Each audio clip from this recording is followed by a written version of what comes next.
ನಾವು ರಾಜಕೀಯಕ್ಕೆ ಯಾವುದಕ್ಕೂ ತಲೆ ಹಾಕಲ್ಲ. ಓಕೆ, ನಿಮ್ಗೆ ರಾಜಕೀಯ ಇಷ್ಟ ಆಗ್ತಾ ಇಲ್ವಾ? ಇಲ್ಲ. ಓಕೆ, ಈಗ ಬಿಜೆಪಿ ಮಾಡ್ತಾ ಇರೋ ಸರಿ ಅನಿಸ್ತಿದ್ಯಾ? ಧ್ವನಿ ಎತ್ತಬೇಕು ಅನ್ನಿಸ್ತಿದ್ಯಾ? ಏನು ಕತೆ? ಧ್ವನಿ ಎತ್ತಬೇಕು, ಅವ್ರು ಮಾತ್ರ ಅವ್ರ ಯಾವುದೇ ಧ್ವನಿ ಎತ್ತಿಲ್ಲ. ಅವರವರೇ ಕಿತ್ತಾಡ್ತಾ ಇದ್ದಾರೆ. ಓಕೆ, ಏನಾದರೂ ಒಳಗೆ ಸೆಟ್ಲ್ಮೆಂಟ್ ಮಾಡ್ಕೊಂಡಿದ್ದಾರಾ ಏನು? ಆಗಲ್ಲ, ನಮ್ಗೆ ಹೆಂಗೆ ಗೊತ್ತು.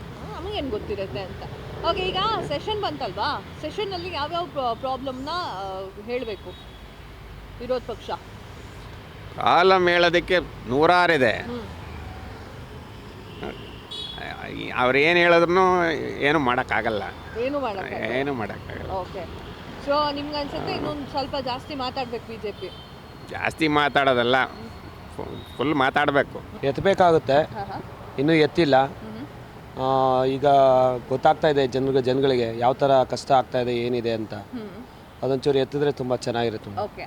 ಎಲ್ಲ ಅನುಕೂಲ, ಜನಗಳಿಗೆ ಅನುಕೂಲ ಆಗುತ್ತೆ, ತುಂಬ ಚೆನ್ನಾಗಿ ನೆರವೇರುತ್ತೆ. ಓಕೆ, ಈಗ ಕೂರ್ಚಿ ಪಾಲಿಟಿಕ್ಸ್ ಆಯಿತು, D K Shivakumar versus Siddaramaiah ಆಯಿತು. ಸೊ ಈ ವಿಚಾರಕ್ಕೆ ಸಂಬಂಧಪಟ್ಟಂತೆ ಬಿಜೆಪಿ ಬೇಜಾನ್ ಮಾತಾಡಬೇಕಾಗಿತ್ತು, ಬಟ್ ಮಾತಾಡಿಲ್ಲ ಅಂತ ಜನ ಹೇಳ್ತಿದ್ದಾರೆ.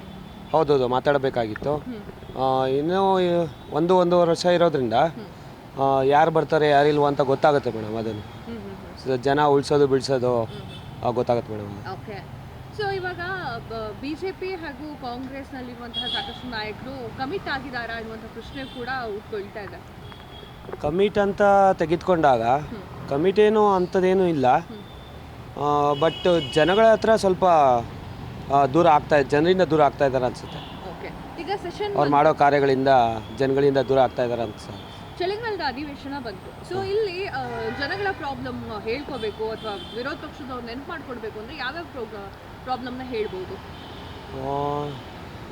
ಚಳಿಗಾಲ ಅಧಿವೇಶನ ಅಂತ ತೆಗೆದುಕೊಂಡಾಗ ಜನಗಳು ಪ್ರಾಬ್ಲಮ್ ಅಂತ ತೆಗೆದುಕೊಂಡಾಗ ಸ್ವಲ್ಪ ಎಚ್ಚೆತ್ಕೊಬೇಕಾಗಿತ್ತು. ಇನ್ನೂ ಎಚ್ಚೆತ್ಕೊಬೇಕು. ಹೌದು. ಸೊ ನಿಮ್ಗೆ ಲಾಸ್ಟ್ ಕೊನೆಯದಾಗಿ ಏನು ಅನಿಸ್ತಾ ಇದೆ?